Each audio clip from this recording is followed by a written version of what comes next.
There we go. بسم الله والصلاة والسلام على رسول الله رب اشرح لي صدري ويسر لي أمري واحلل عقدة من لساني يفقه قولي. So today we're going to do compound Sifah. So we are progressing.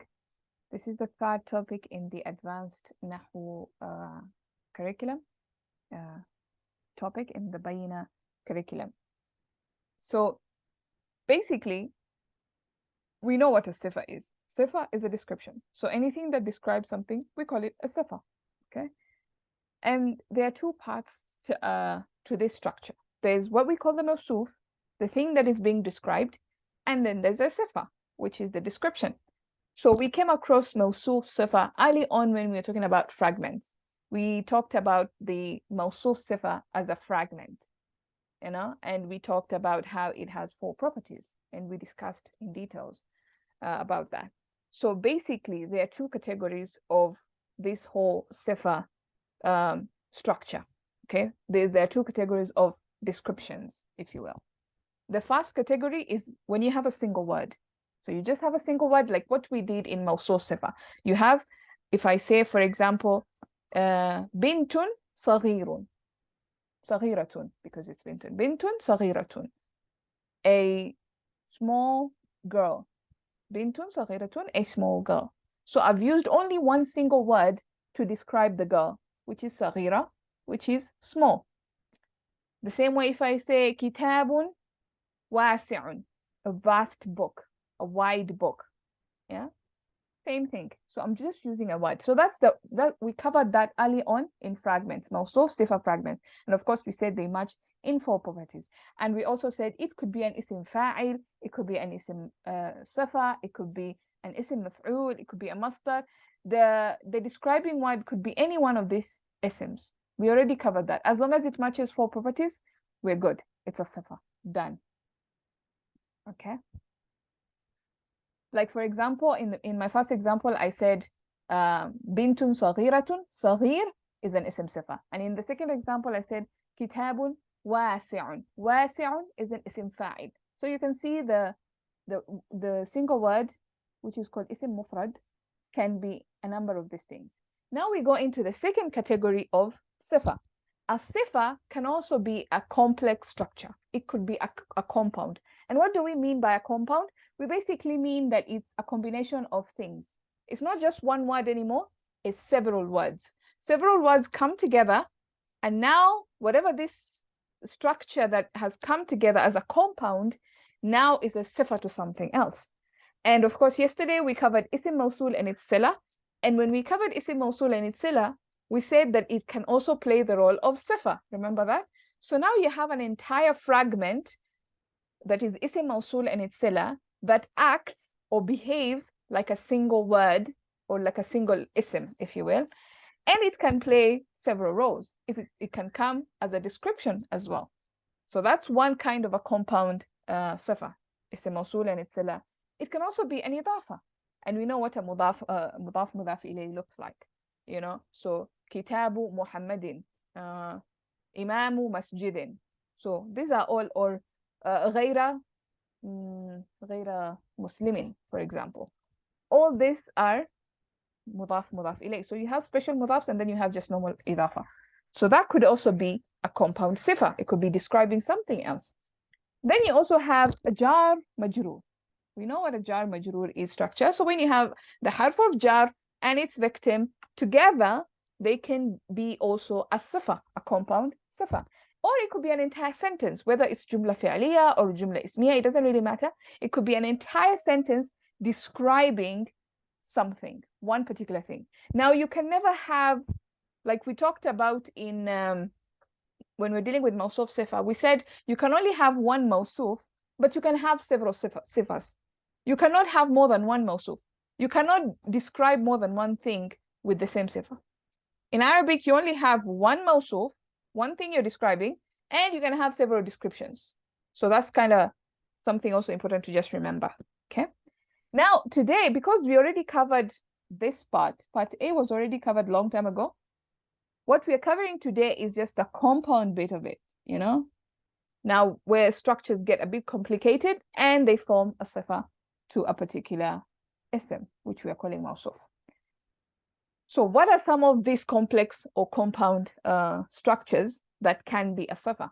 Of course, we already said ism mufrad. That's one already covered, and we talked about it, where you match 4 properties. Now, what kind of mawsuf do you need? This is important because if the mawsuf, the type of the mawsuf determines what structure will follow it. It's very important. So for the ism mufrad, we already said it matches all the 4 properties. So if it is proper, it's going to be proper. If it's common, it's going to be common. That's done. We already understand that very well. Then we come to the idafa. What happens if you want a sifa as an idafa? Then we say, yeah, the mawsuf can also either be proper or common. It doesn't really matter. Because with the idafa, again, you know, the idafa is determined, the type of the idafa is determined by the mudaf ilayh. So if the mudaf ilayh is proper, the idafa is proper. If the mudaf ilayh is not proper, then the whole structure idafa is not proper. So for the idafa, it can either be describing something that is proper, or it can be describing something that is common. That is pretty straightforward, okay, and easy. And then we have the isim mawsul and the silatul mawsul, which we covered yesterday. And this only comes as a sifa to a proper mawsuf. The mawsuf has to have al on it, or it has to be proper in some way. And when we were doing fragments before, we talked about the 7 kinds of proper. Yeah, there are 7 kinds of proper. So we said pronouns, we said ismul ishara, musharun ilayh. We talked about, if it's a noun, a name, like for example, a name of a person or a name of a place, things like that. You remember. So if it's proper, then you can have alladhi, okay, or ma or man as a isim mawsul and sila as the sifa to that proper mawsuf. Remember, it is the only one here that is proper alone. Like the others, they say the proper or common, but isim mawsul, it has to have a proper mawsuf. Now the rest, which makes it very easy. So you just have to remember basically what isim mawsul requires a proper one.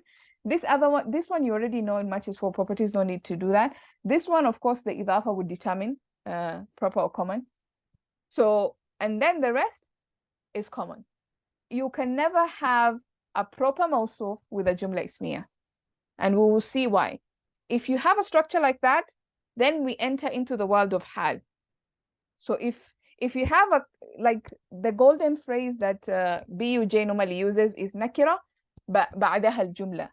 A common word followed by a sentence, it's definitely going to be a sifa. You put a who or a which or a what or a, yeah? So it's going to be a sifa to that. So any common word or any common mawsuf followed by a jumla, whether it's ismiya or fi'liya, it doesn't matter, that's going to be a sifa. Same thing, if you have a common mawsuf followed by a jar majroor, that's going to be a sifa. But of course, you have to make sense of it. Sometimes it could just be a muta'alliq bil khabar. Yeah, that could also be possible. Could be just a muta'alliq bil khabar. So you have to understand, like you have to also use your common sense. Or it's ustad, or we learned in the book that common then followed by a jar majroor is definitely going to be a sifa. No, that's not what it means. It means if this jar majroor has the potential to be a sifa, then is the mawsuf common? That's the question I ask myself.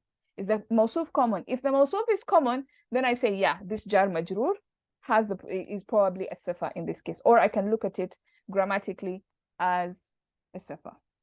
Okay. Now we've already said, if you see a jumla ismiya or a jumla fi'liya with a proper mawsuf or a proper ism after it, then probably that's a hal. It's not a sifa. Probably it's a hal. Okay, so when it's proper, it's hal. When it's common, it's sifa.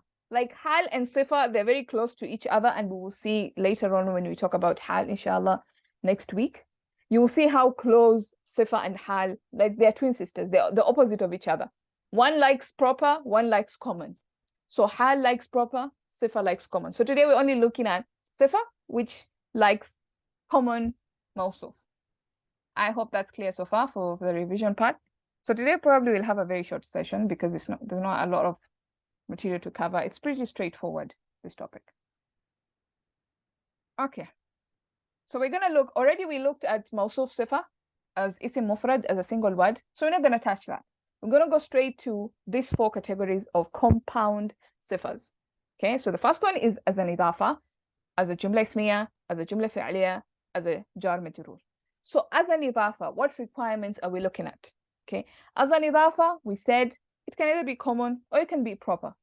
Okay, so you can either have a common موصوف or you can have a proper موصوف. With an إضافة, it doesn't really matter.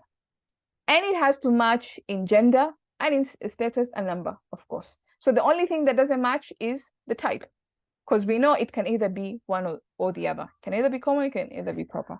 So the others has to match. It can also include some special mudafs. For example, like مثل, غير, like we're looking at some examples here. So when we look at these examples down here, so you see الأستاذ غيره, an ustad or a teacher other than him. So this other than him is actually describing this teacher. Like we want a teacher other than him. If I said something like that, we want a teacher. نريد الأستاذ غيره. Now, of course, it will have to change and match in status as well. So نريد الأستاذ غيره. We want a teacher other than him. So we know غير is actually a special mudaf, and of course its pronoun who goes back to al-ustad. Or it could be nakira. For example, أستاذة مثلها. Okay, so, and of course the ha here goes back to ustadha. So an ustadha or a teacher, female teacher, like her. Okay, like her. So like her is describing the female teacher in this case. So that's how you look at موصوف صفة that is an إضافة. I hope that's clear. Good. We go to now صفة as a جملة اسمية. Again, pretty straightforward. When you have a common بعدها الجملة, so you have a common موصوف. Then after it is a جملة اسمية. And in that جملة اسمية that comes after it, somewhere in that جملة اسمية, there's a عائد. Guys, عائد came back. We talked about عائد yesterday and our brains were almost frying. But guess what? We're not done with عائد. It's going to keep coming up. So when you have a صفة as a جملة اسمية, so you have a common موصوف, you have a جملة اسمية after it, and there's a عائد somewhere in that جملة اسمية that comes back to that موصوف, that is referring back to that موصوف. And of course, عائد, we said, has to match with that word that it is going back to. So if it's going back to a موصوف, it has to match that موصوف. If it's going back to an اسم موصول, it has to match that اسم موصول, and so on and so forth. That's what you need to know about عائد. When an عائد, a pronoun comes back, it has to match whatever it is coming back to, right? So let's look at an example here. We have طعام. It's a common word. See, there's no al in it. So this is common. طعام أكله لذيذ. أكله, أكل is a masdar. So أكله will be our mubtada here. لذيذ would be our khabar. So that's a جملة اسمية. أكله لذيذ. Basically what that means is, literally it means its eating is delicious, or its meal is delicious. But of course we don't say that. We just say طعام أكله لذيذ, like food that is delicious. So you see I put there a that. طعام, food that is delicious. So it kind of like makes it the صفة. So what kind of a food? A delicious food, if you will. موصوف. It gives you that meaning of موصوف صفة. Delicious food. I hope that's clear. Then we come to جملة صفة as a جملة فعلية. Same kind of same requirements as a جملة اسمية. The only difference is that with a جملة فعلية, it's a جملة فعلية after it. With a جملة اسمية, it's a جملة اسمية after it. But you see here, the عائد came back. This عائد is هو version. It's going back. It's matching the طعام. It's going back to طعام, so it has to match طعام, at least in gender and in number. It has to match. Okay. So same thing with جملة فعلية. So I say طعام, so I'm describing a food, so it's common. And then after it, there's a جملة فعلية. يأكله الأستاذ. يأكله الأستاذ. So again, because طعام is masculine, there's a who. If, for example, I had said, what's a feminine thing? Bintun. How, I can't think of a sentence, but maybe we'll look at the examples in the Quran and we'll see more diversity. But basically, whatever a'id that you put here has to go back to what you're describing. That's the idea of the a'id coming back. So you can see what I've highlighted in yellow. That's our jumla fi'liya. Then the ha here, the ha here is the a'id that came back, referring back to what we are describing. I don't think it's a must. It's not a must, but if you see it, then it tells you, you know, it's definitely a sifa. Because I think in the textbook, they made it look like it was a must, but I think you can say طعام يأكل الأستاذ. Like you can say that. A food that the ustad eats. So I'm just gonna, so I don't think necessarily that it is a must to be there, but if you see it, then you know it's a dead giveaway that we're talking about the Sifah. Yeah, so okay, and then we have the last category, which is Sifah as a jar majroor. Now, of course, we said also this is a common mawsuf followed by a jar majroor. Now, here's the thing. The jar majroor can appear to interrupt a mawsuf sifa fragment. So, for example, it could be like, let's look at the example down here. Ustadun min qaryatina. So you have min qaryatina is a jar majroor, yeah? And then you have qadimun, which sounds like a sifa. So ustadun qadimun, a teacher coming, like a coming teacher. It's a weird, when you say it in English, it doesn't make a lot of sense, but you know, it's describing the teacher. Yeah.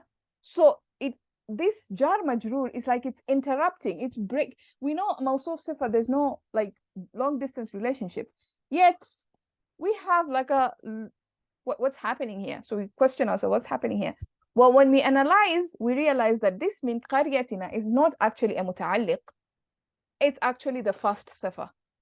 So ustadun, a teacher, min qaryatina is describing this teacher. The quality that it is giving this teacher is that he is from our village.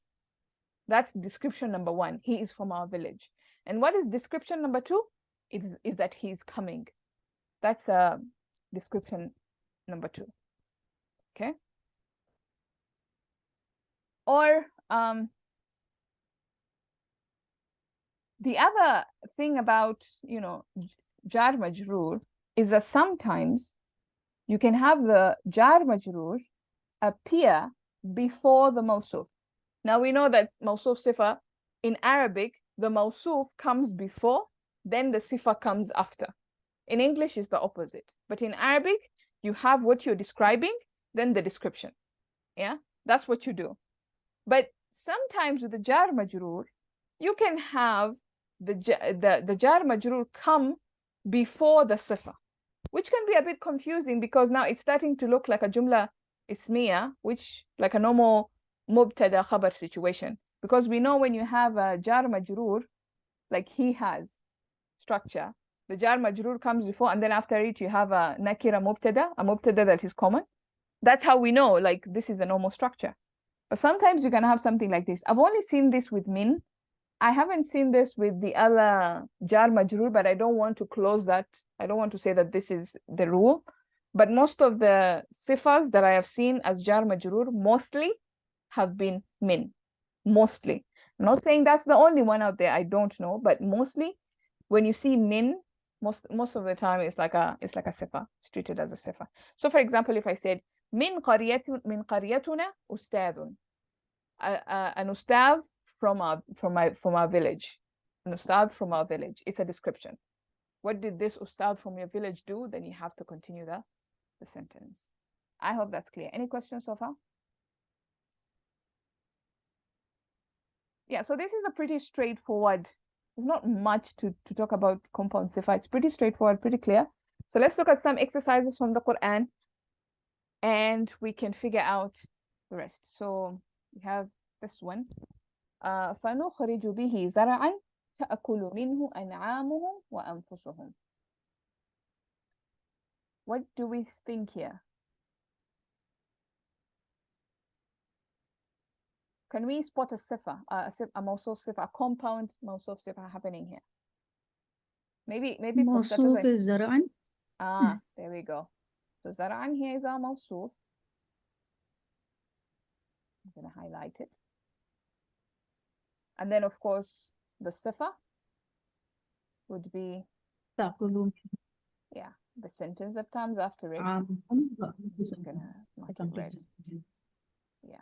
So that whole jumla fi'liya that comes after it, well, I just gave you the answer, but it's fine. The jumla fi'liya that comes after it will be our sifa. So the type of our mawsuf, what kind of mawsuf is it? Of course, common. Yeah, it's common because after it is a jumla. And that's how we know that whatever comes after it is actually a sifa of it. And the type of sifa is jumla. Yeah, this will be, here's my J.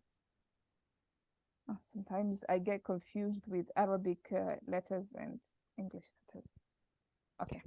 Yeah, so we have nakira بعدها الجملة situation. So زرعا, what about this زرعا? تأكل منه أنعامهم وأنفسهم. Yeah. Produce that they eat, that their cattle and themselves eat from it.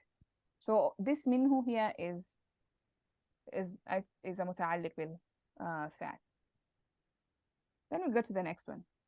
أتجادلونني في أسماء سميتموها أنتم وآباؤكم. What do we think? What's the sifa? What's the mawsuf? أسماء. أسماء. So this is our mawsuf. So we are describing, see, it's common. And then after it, سميتموها, we have a jumla fi'liya after it. So again, we have the same situation, common, followed by jumla fi'liya. Okay, I hope that this exercise, I mean, compound sifa is very easy. I think you can actually see like how easy it is. So this sentence is basically just describing the names. Asma, that. So you see, I can put a that or a which or a who. Yeah. So names that you named them, and you can see the aid. Actually, I should have put a column here for aid. Yeah. Let's do that.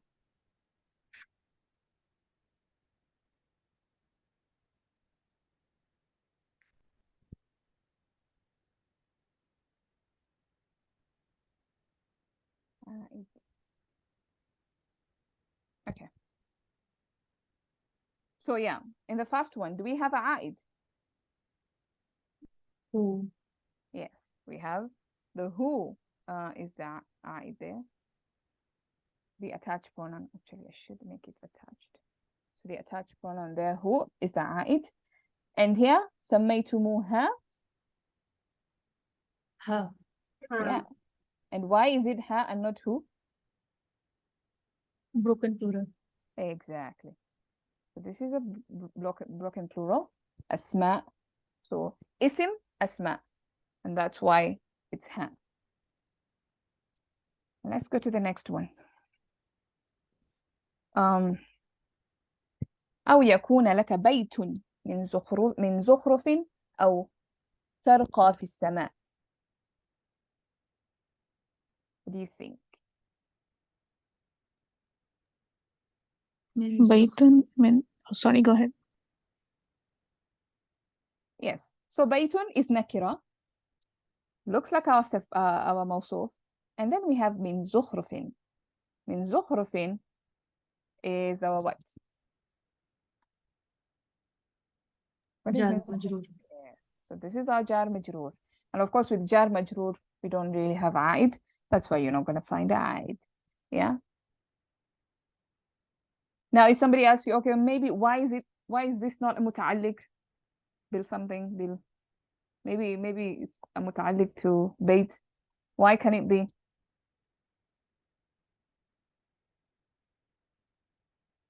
Because it doesn't make sense. So this is where common sense has to come in. Yeah.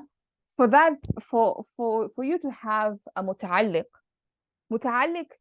بالخبر, for example, actually means that there's a khabar there, and this متعلق is connected to that khabar. Or a متعلق بالفعل means that this متعلق is connected to the فعل that is mentioned. So if we take this example, when we say بيت من زخرف, we assume that, okay, maybe if بيت is the مبتدا, then the khabar is محذوف, is missing. So من زخرف would be the متعلق بالخبر to a محذوف حال, to a محذوف خبر. But it doesn't make sense because that will make it a jumla. So you have to put an invisible is there.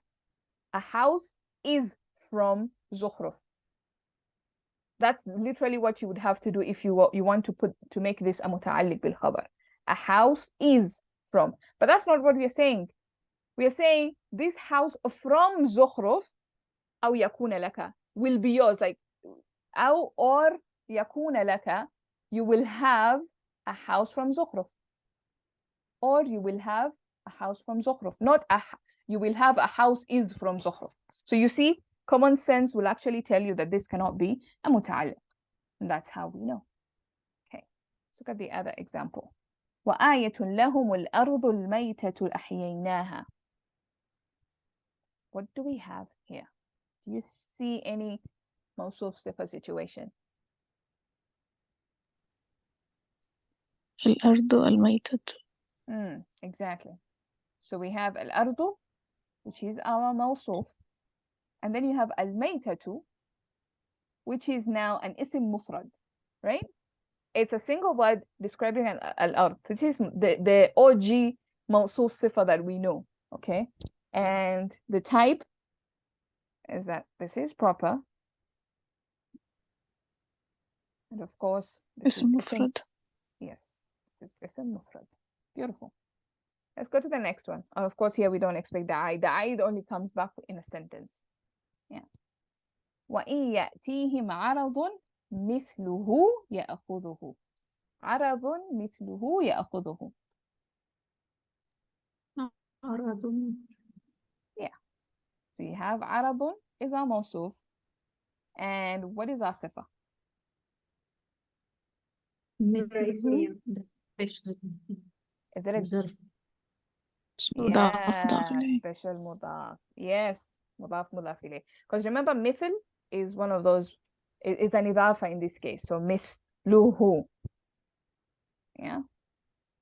So this is common. And this is إضافة, basically. And then we have صراط الذين أنعمت عليهم غير المغضوب عليهم ولا الضالين.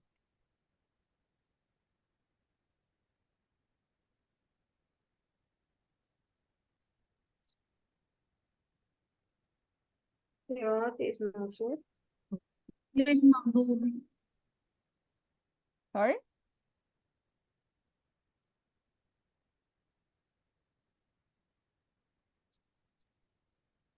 I Is think that it's also? صراط and غير المغضوب. There we go. Not صراط. Well, but yeah, so basically, because صراط is مضاف, صراط Yeah, it's الذين connect. Yeah, أنعمت yeah. عليهم. Yeah, so the whole thing that would be our موصوف. Okay, the path of those that you have blessed. غير المغضوب عليهم. Wait. صراط الذين. Wait. Why is it غيري and not غيره? Yeah. Did I miss something here or did I put a wrong example here? I think Ustad had mentioned that there's a reason why غيري is majroor. Yeah, I remember that, Maybe but it's not this. I think it goes. I think maybe it's the sifa of الذين, because الذين is majroor. صراط Maybe الذين that's what it is. Yeah. صراط غير المغضوب. That's why it's jar, majroor, yeah. Yeah. Maybe I need to go back to the Paluk series and watch Surah Al-Fatiha. But I think, yeah, maybe that way. Like غيري is majroor and الذين is majroor. So غيري is describing, like it's saying not these people. This basically الذين أنعمت عليهم, that's the path we want. We don't want the path of the مغضوب عليهم ولا الضالين. Something like that. So this would be our موصوف. Yes, maybe somebody has. Oh, Sima. Okay. No problem. We'll be finishing soon, actually. Not so many examples. So we have غير المغضوب عليهم ولا الضالين, because there's a حرف عطف here. So this whole thing is connected, one bucket. That will be our صفة to الذين. عليكم السلام ورحمة الله. Sima. Okay. So there we have it. And of course, is this proper or common, the موصوف? Proper. Yeah, because whenever you have الذين, basically is proper because it's اسم موصول, and we know اسم موصول is one of the 7 categories of proper. And what kind of sifa is this then? غير المغضوب. Yes, مضاف and مضاف إليه. So that's an إضافة. غير المغضوب عليهم is an إضافة. Okay. Then let's go to إنما المؤمنون الذين إذا ذكر الله وجلت قلوبهم.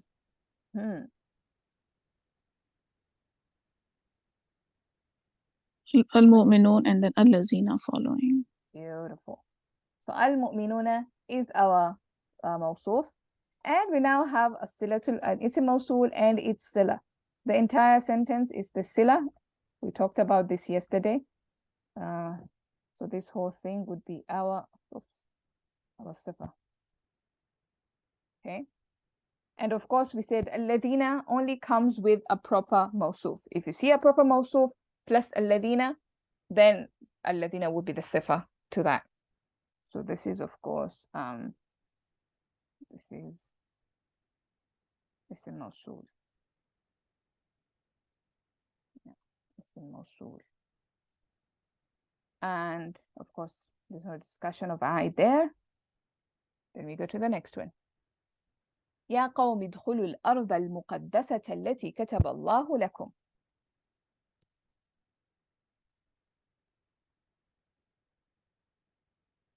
المقدسة is موصوف. التي كتب الله لكم is it صفة. Okay. موصوف is الأرض المقدسة. Yeah, الأرض المقدسة. Yes. Yeah, so we are starting from الأرض is our موصوف. المقدسة is our first. You can look at this as the one first word sifa. صفة. Yeah, and then التي كتب الله لكم, because التي could either go to الأرض, because we know الأرض is feminine, or التي could go back to المقدسة. Yeah. So we could say that this is our first موصوف. And it, of course, this is, you can use common sense to see if it makes sense. And then you can say that التي كتب الله لكم, الأرض التي كتب الله لكم, which makes more sense. Because when you say المقدسة التي كتب الله لكم, the holy that Allah wrote for you doesn't make sense. So it makes sense that التي is actually the second sifa to al-arda. So the holy land that Allah ordained for you. Yeah. And of course here the first, both the mawsuf sifa, because the mawsuf is proper, then of course the sifa is going to be proper. If it's ism mufrad, that's why you see it is al-muqaddasa. And of course, allati can only come with a proper mawsuf. That's why we are saying that it's the sifa number 2. So here we have ism mufrad and we also have اسم موصول. Okay, that's clear. Then we have فوجد عبدا من عبادنا آتيناه رحمة من عندنا وعلمناه من لدنا علما.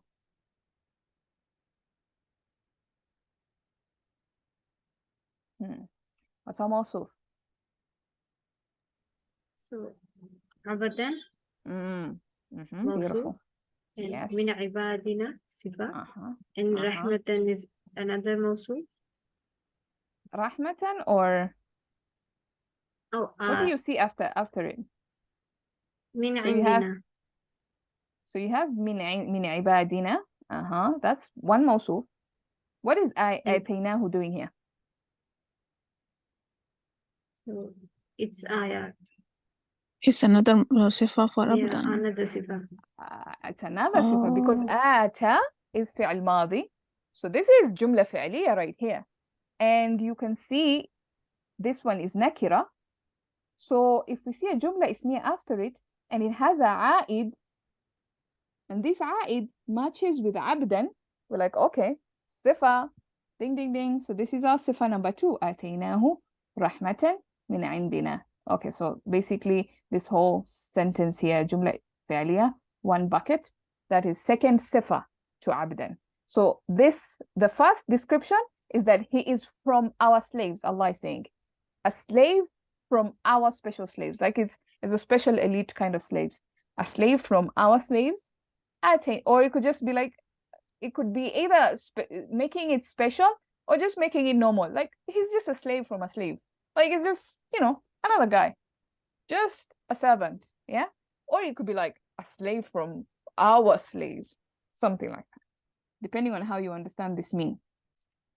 And then the second sifa is آتيناه, we gave him. The second description is that we gave him رحمة من عندنا, special mercy from us.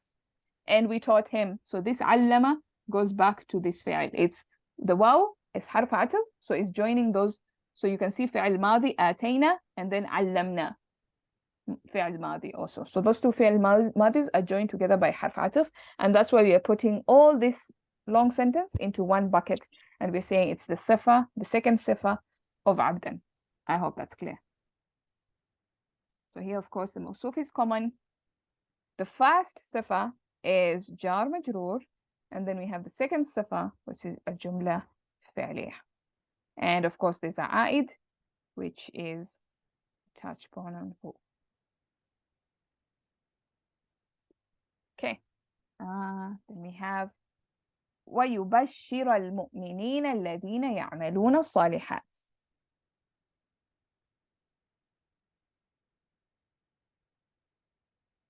What do we think? It's our مصوف. المؤمنين. Yeah. So المؤمنين is our مصوف. And that means الذين يعملون الصالحات. That comes after it. صفة. That's our صفة. And therefore المؤمنون, because it has al on it, so that's going to be proper. And that is why الذين is a صفة, because we know الذين اسم موصول comes only with a proper موصوف. So that's why الذين is our صفة, and this is اسم الإشارة. I'm not going to write the whole thing. There we go. And then last, we have ولو فتحنا عليهم بابا من السماء فظلوا فيه يعرجون. بابا. بابا, it's nakira, followed by jar majroor. من السماء one Yes. صفة. If فظلوا فيه يعرجون is another one.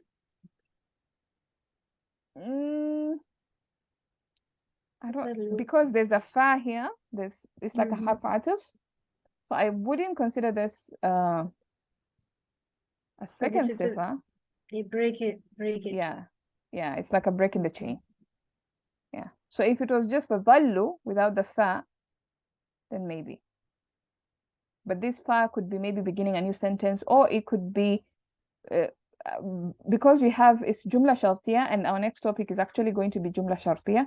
So this law is shartiya, so it's conditional sentence. When you have conditional sentences, you have an if then, or had then, or what then, or something like that. Like if this happens, then this. So normally the fa comes to tell you that this is the beginning of the jawab.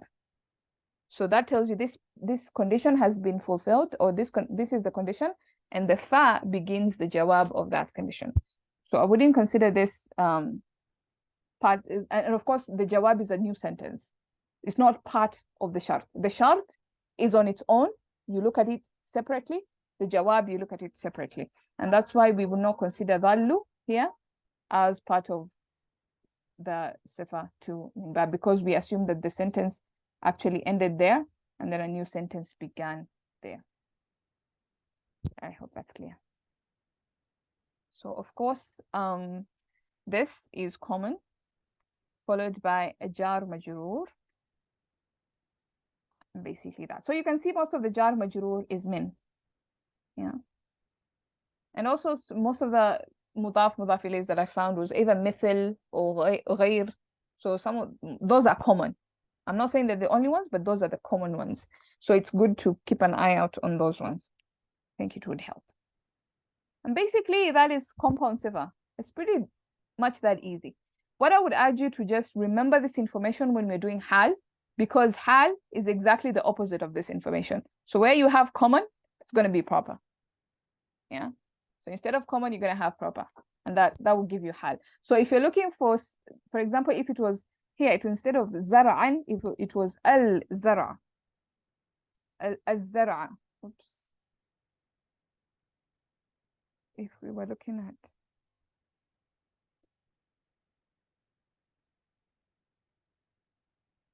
if it was al-zara, zara, then we would say ta'kulu minhu, and if at all something like that existed, I'm just making it up for understanding sake, then this part we would say that this is the hal of that.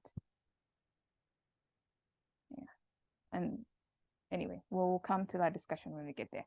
That's just for your information.